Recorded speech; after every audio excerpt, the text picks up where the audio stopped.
Greetings, Zimbabwe, and welcome to Zimbabwe Daily. This is Road to 2023 elections. My name is Yvonne Muchaka, and I do hope I find you well. Today in the studio, Ndina Baba wangu wa Chigwari. Welcome. We thank God for your life. Your life is a gift to humanity. Amen. We greet you all, fellow Zimbabweans, in the name of Jesus Christ. Right. Baba Wachigwari, I know that we've invited you to the studio before, and you were here talking about your vision for a new Zimbabwe under PPZ. Can you tell us kuti zvakazofamba sei? Hatina kuzokuona ika nomination court. I, I hope it will be okay if I can speak in English. No, that's fine. That's perfectly Yes, fine. we were ready. We had invested close to 17 million rand Mm. on our campaign. We spent a lot of money on a fleet of our campaign motor vehicles, on regalia, and on our band equipment. We have a big band, and on billboards, which includes advertising. Mm. And we were gearing ourselves to win this election. And to us, it was going to be a landslide victory. Most surprisingly, we discovered that the ruling party came up with a money-making scheme Mm-hmm. of saying every presidential candidate has to pay 20,000 US dollars, and every MP has to pay $1,000. And we found it difficult for us to be a party to the money-making scam. Mm-hmm. And because of that reason, we decided that we have to investigate why this is happening.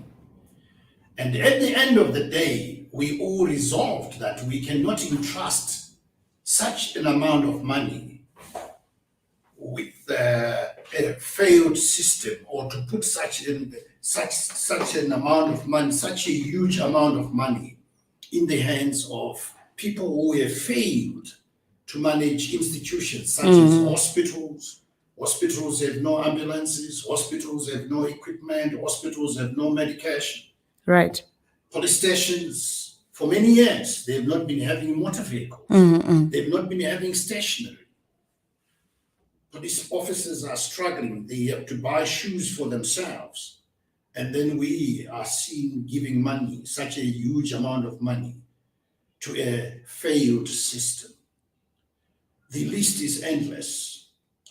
And we discovered that it will not be proper for us to use public funds, to put public funds into a money-making scam. Right. And we also discovered that it has never happened anywhere that public offices are franchised or are sold or are used as a money-making scheme, Right. because there was nothing on the table to show what that money is going to be used for. We have seen a lot of things happening with public funds. Today, our Reserve Bank is empty, is bankrupt. They're failing to pay nurses. They are failing to pay doctors. They are failing to pay the entire civil service. And we then put such a huge amount of money into a failed system. Right. We were forced to stop. So you have no representatives whatsoever at any levels. We have some councillors, because councillors were not required to pay anything. Okay. And for a party to be strong, it needs councillors. So we had to put councillors to represent the party. But we're still not happy, because we found it difficult to proceed or to bulldoze into such an important election. Right. And I want you to talk about that. You talked about us bulldozing into this election. We are just 25, 26 days away from the national election. And you talked about the environment being not conducive for an election. Can you enlighten us in terms of what exactly do you mean by the environment not being conducive? The environment is not conducive, it's not level, because the ruling party, ZANU-PF, is controlling or is in charge of ZEC. And ZEC is not an independent body.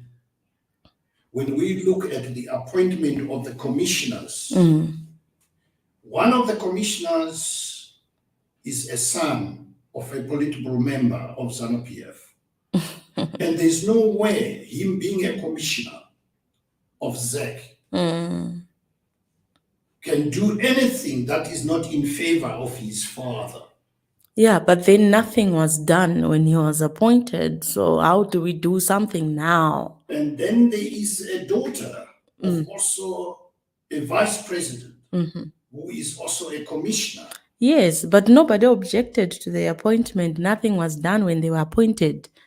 Well, there were some objections that took place. We even engaged human rights lawyers, and the human rights lawyers said they are busy with it, but they were not heard by the judiciary, because the judiciary also is also like war veterans who are of ZANU-PF.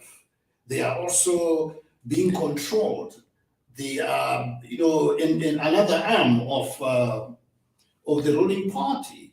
And there's no way they can announce or give any judgment that is not in favor of their system.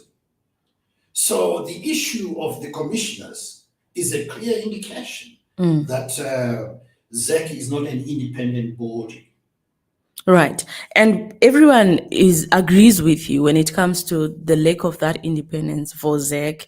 And I think the flag that has been coming to the opposition parties is that you did not push for reforms, for electoral reforms. And now that the elections are just a few days away, you are crying foul about the playing field. Now, what would you say is the best way forward to go? Because the commissioners are already there. The people were already charged those 20,000, those 1,000 they paid. We have candidates in all the 210 constituencies. We have candidates in, we have 11 or 12 presidential candidates. We also have over 1,000 councillors in the different councils, and we are 26 days away. Talking about the number of presidential candidates, I think the 7 or the 8 presidential candidates are Pollard. And the Pollard are part of ZANU-PF. Okay. They are political actors who are remote controlled by ZANU-PF, so that the world will see as if there is multi-party democracy in Zimbabwe, when there is no multi-party democracy in Zimbabwe. Those 8 or 7 who are acting as presidential candidate, they don't even have supporters. They are just people who have been picked and who are being used. And the money they have paid is not their money. The money was paid for them. So those ones, we can't count them because they are Pollard. And Pollard, it's a job. And they are a team of stupid people who are being used to do things they're not supposed to do, to betray their own people. Right. So we can say genuine presidential candidates, maybe we have 2 or 3. Can you name them? That's very interesting. I'm sure people of Zimbabwe would want to know who is a genuine candidate that they can actually go and put their, cast on. We, as People's Progressive Party, with our experience, we have only 2, I think. And this is why we're calling upon all Zimbabweans to all speak in one voice, voting for only one presidential candidate. Right. But a presidential candidate whom we believe is standing for the people. And that will be the only presidential candidate the people of Zimbabwe must vote for, so that Zimbabwe can have change. And we have said it in a number of press conferences that the people of Zimbabwe, in all the provinces, Mashonaland provinces, Manicaland, Midlands, Matabeleland province, we must all speak in one voice, voting for Nelson Chamisa. Why? Because he's the only young charismatic presidential candidate who is speaking the truth and standing for the people. Right. That's one presidential candidate. And the other presidential candidate is the one who is of the ruling party, the ZANU-PF, who is President Idi Mnangagwa. Those are the only presidential candidates I can talk about. Right. The other ones, we don't know them. We don't know where they came from. They are like fly by night. We just see them and they talk about, politics, and then we don't see them. And we see them only when elections are coming. Right. So that's the situation. The environment is not conducive. Right. And we are worried because the people of Zimbabwe may speak in one voice, all of them, and rally behind Nelson Chamisa. And Chamisa may win, but the position is there will be no hope for Zimbabwe until such time we are assisted to break the unholy alliance between the military and the ruling parties ZANU-PF. And you were talking about the observers that we have. We currently, the EU election observer mission is already in the country. They've deployed into the different provinces of Zimbabwe. And you mentioned, as you were talking now, that need for supervision of elections. Can you tell us why you feel that we needed external supervision of these Without elections? fear, SADC has failed us. Right.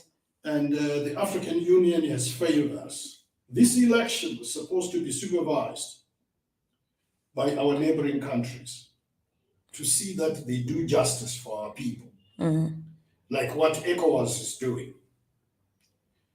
SADC has failed us. This election is supposed to be supervised because, as indicated earlier, that ZEC is not an independent body.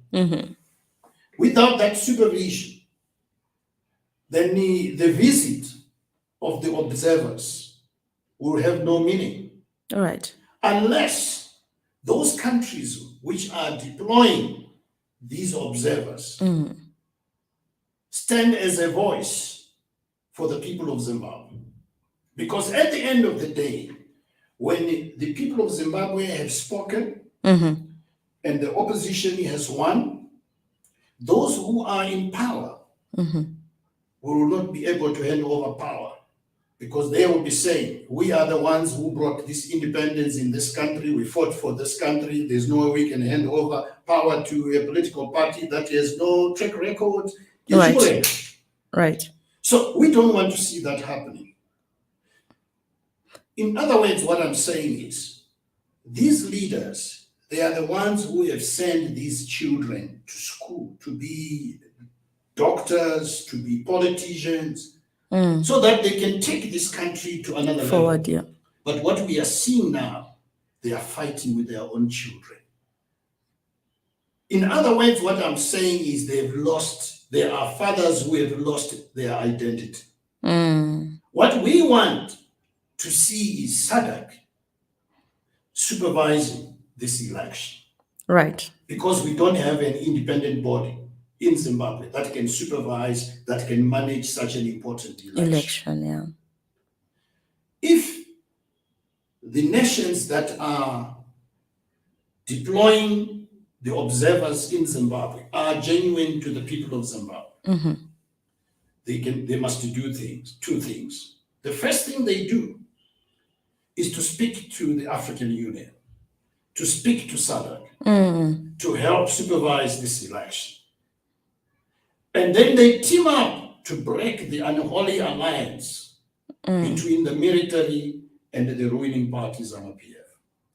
So that you keep calling it the ruining party. I thought I was mishearing. You keep calling it the ruining party. they ruined this country. Right. Zimbabwe is one of the richest countries in the world. It has everything that the world needs. Zimbabwe had a currency that was competing with the pound.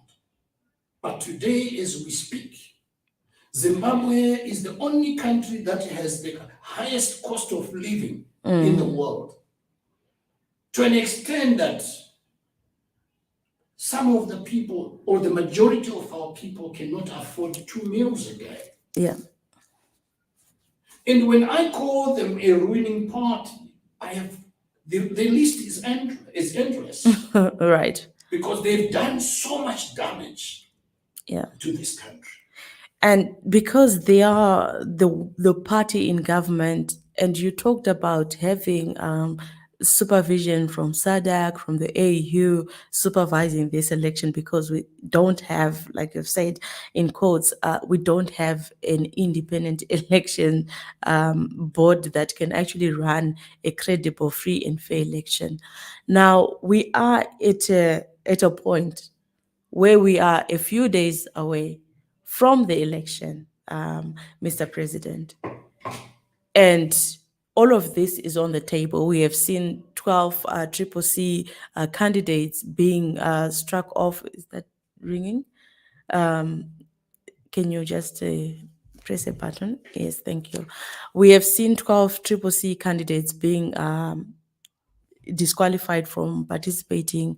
Xavier Kasukuwere was in the Supreme Court. His candidature, it remains disqualified.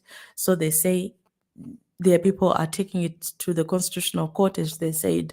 We've also a scenario where we've witnessed a lot of rallies belonging to the opposition being banned, though they tried to say ZANU-PF has also had rallies that have been banned.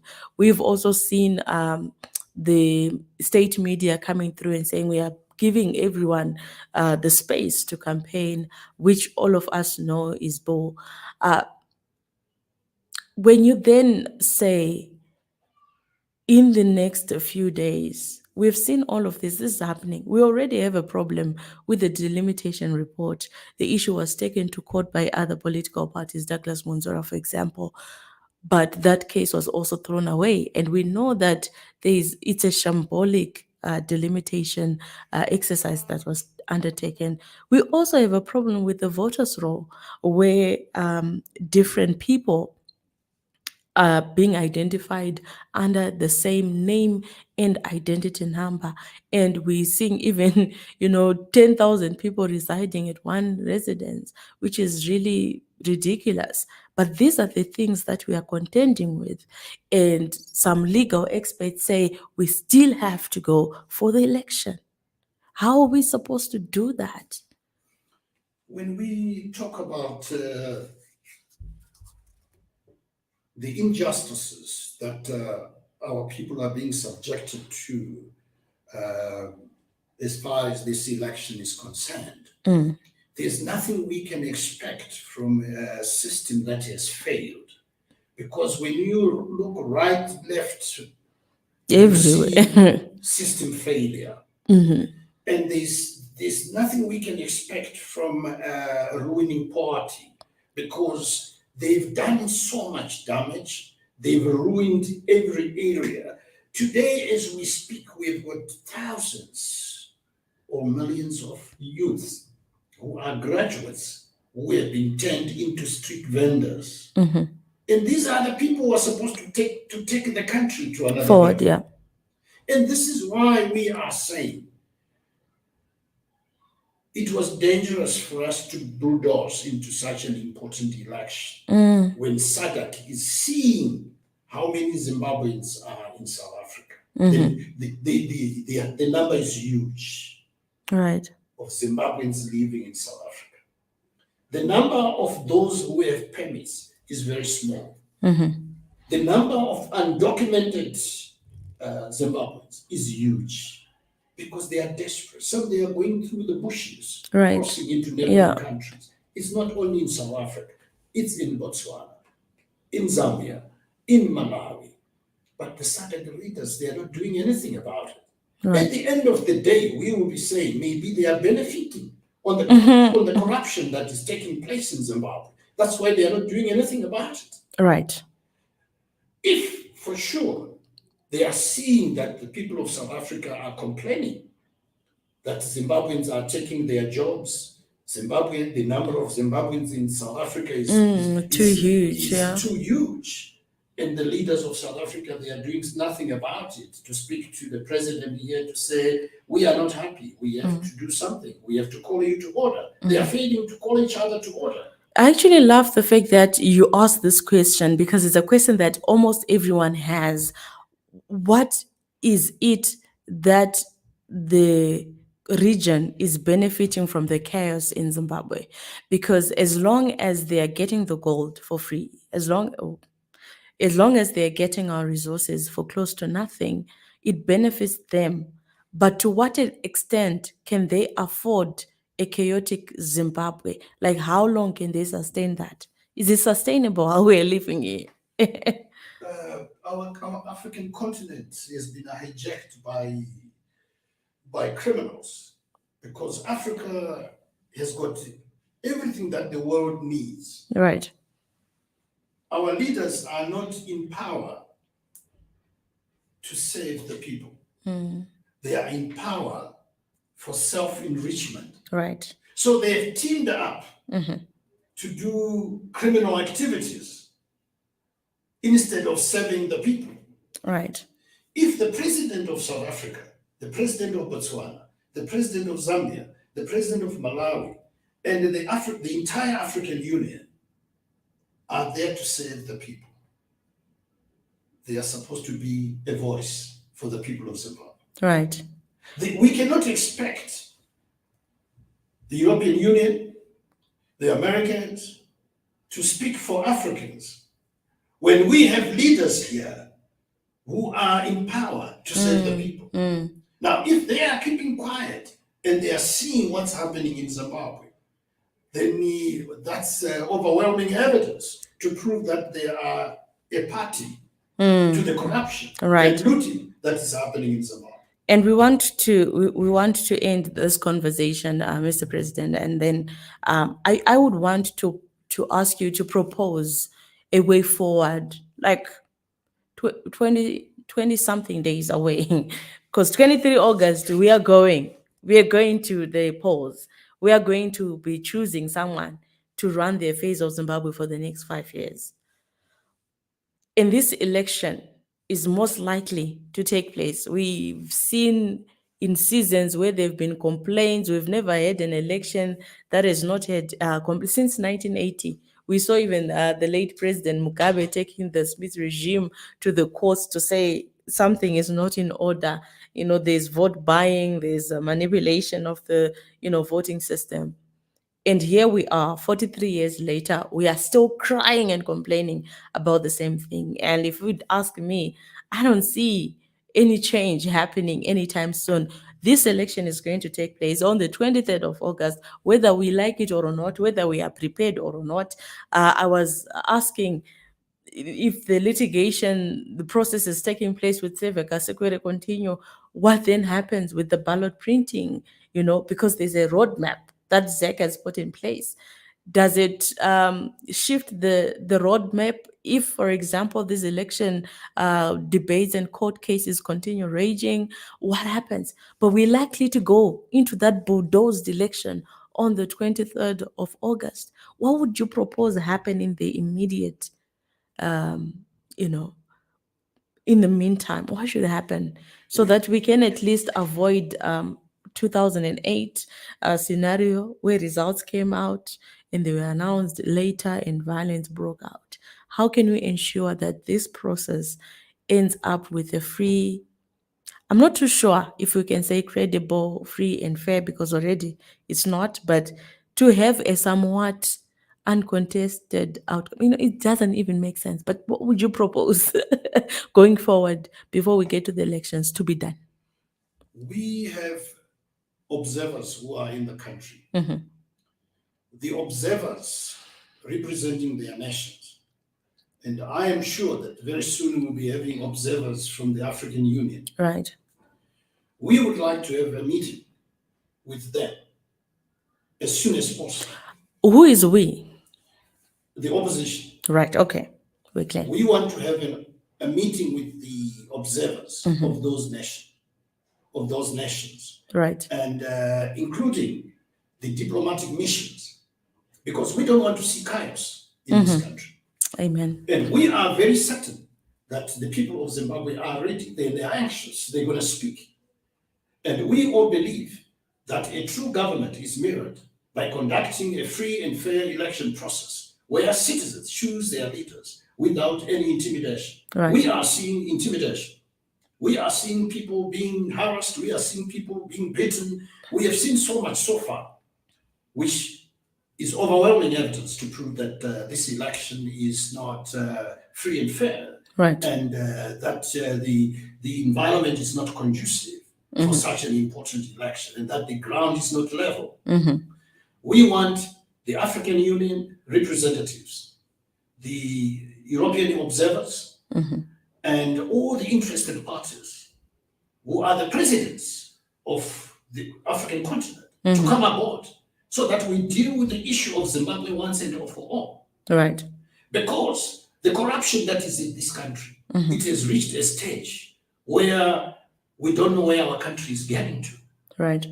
And when we talk about the election itself, we have seen already that it's not an election, it's a formality. Right. Just for the world to say in Zimbabwe there was an election in 2018. Now there's another election in 2023. And yet we are seeing that this election is not the election what we want to see in Zimbabwe. The current government or the system we have, it does not believe in multi-party democracy. Right. We have a one-party state. And we are seeing that ZEC is remote controlled. And there's overwhelming evidence that it's remote controlled. If election is to take place on the 23rd of August, and there are still court cases pending about the same election, what are they going to do with the ballot papers? Right. So that's overwhelming evidence to prove that We're not ready. we are not ready for an election. We are not ready. And this is the reason why we are saying we have young people who have degrees. Some they've got 5 degrees, some they have Masters. They can do great things for their country, Right. but they are being deprived that opportunity by fathers who have lost their identity. Right. And we want to knock some sense.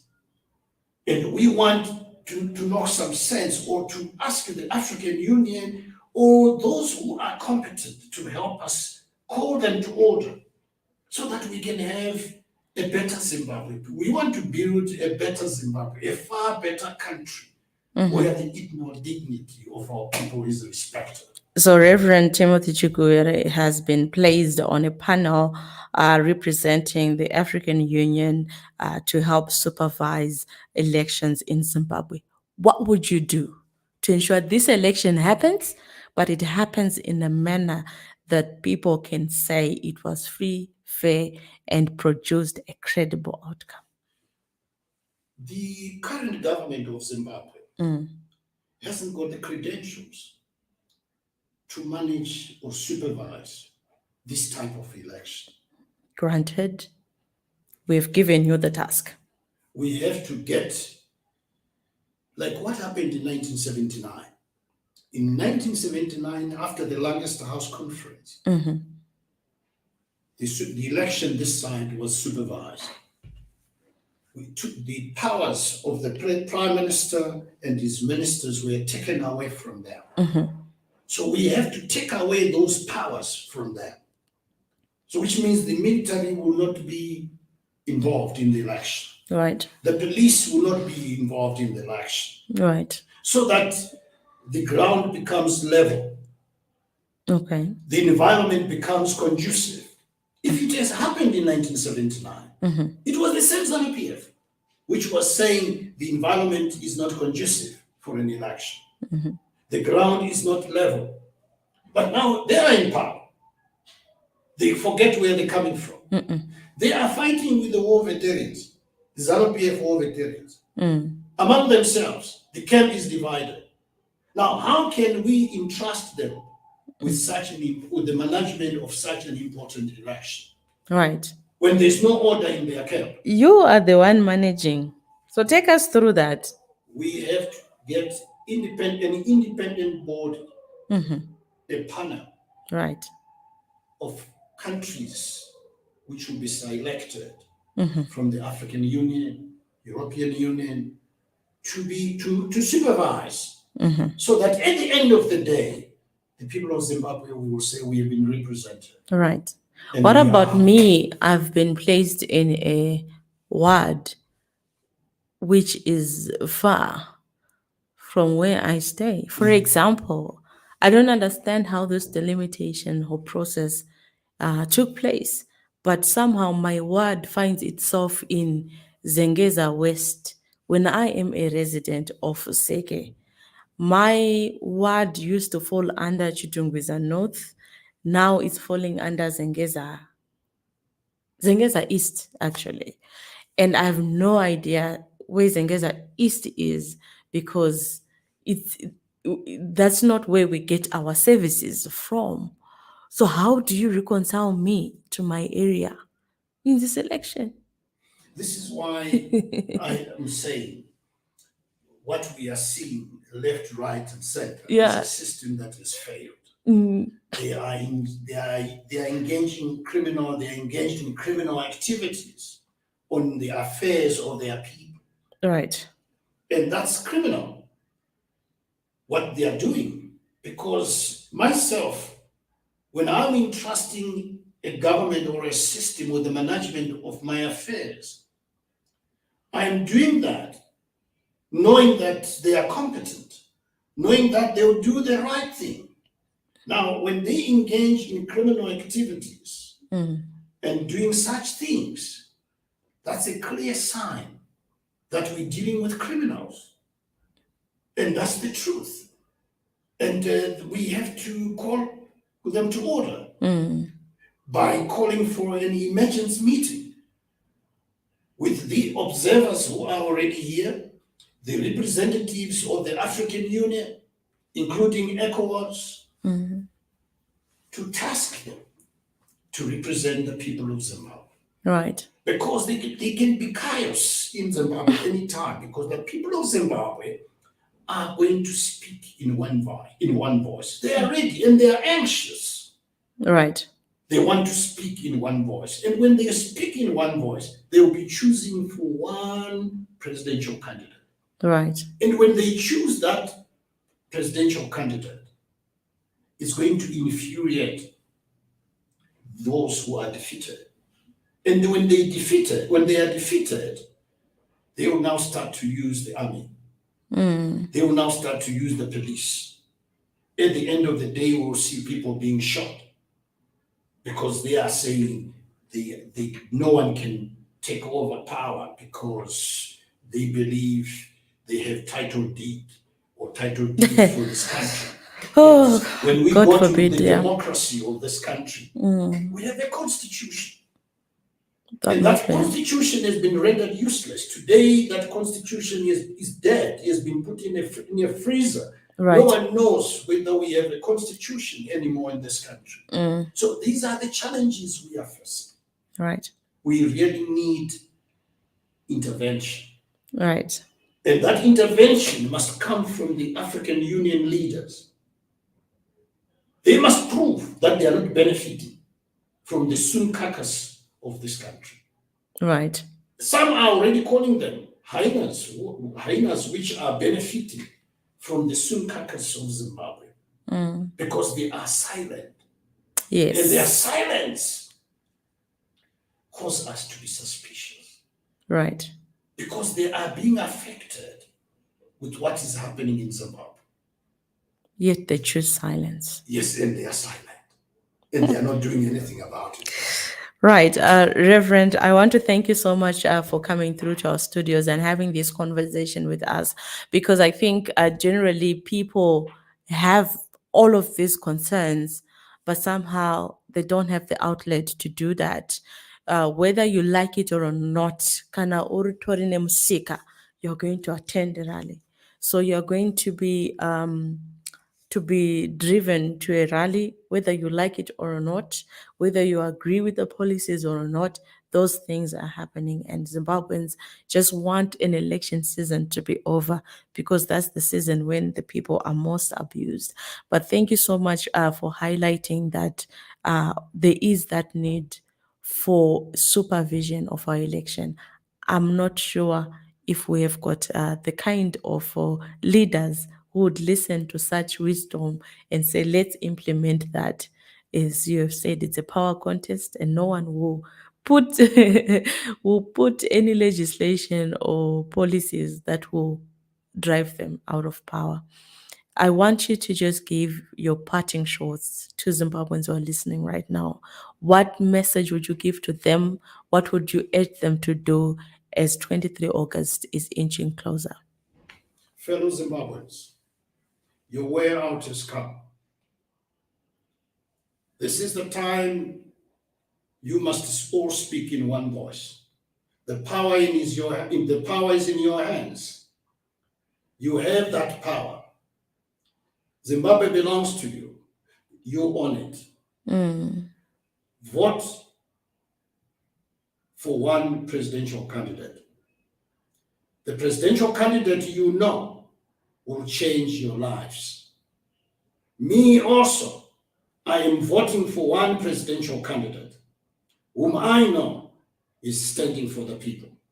And I'm urging you and I'm appealing to you, all Zimbabweans, in Masvingo province, in Manicaland, in Matabeleland, in Midlands, and in Mashonaland province. Let's speak in one voice. Let's vote for President Nelson Chamisa. If he fails us, we will then be able to impeach, because there will be multi-party democracy in Zimbabwe, which multi-party democracy is not there in Zimbabwe. Those who are in power today, we cannot impeach them. Let us all speak in one voice and vote for one presidential candidate. Thank you. Thank you so much for coming through to our studios. Our doors are always open, and really appreciate your wisdom, sir. Thank you. It is all by the grace of God. Amen. And thank you, Zimbabwe, for tuning in to Zimbabwe Daily. This is Behind the Microphone, Road to 2023 elections. We are a few days away from the general election, and yes, you can see what's going on. If you'd want to be part of our conversations right here, please do feel free to send us a WhatsApp message on 0774 107682, 0774 107682. Let's have a conversation as we draw closer to the 2023 harmonized elections on 23 August. My name is Yvonne Muchaka, and it has been a pleasure being with you on the platform. What is your view? Who are you going to vote for? Are you going to urge your people to go and vote come election day? It's always beautiful being here. It's bye-bye from us. Thank you. Excellent. That's all. Yes, oh, a lot. But you know what?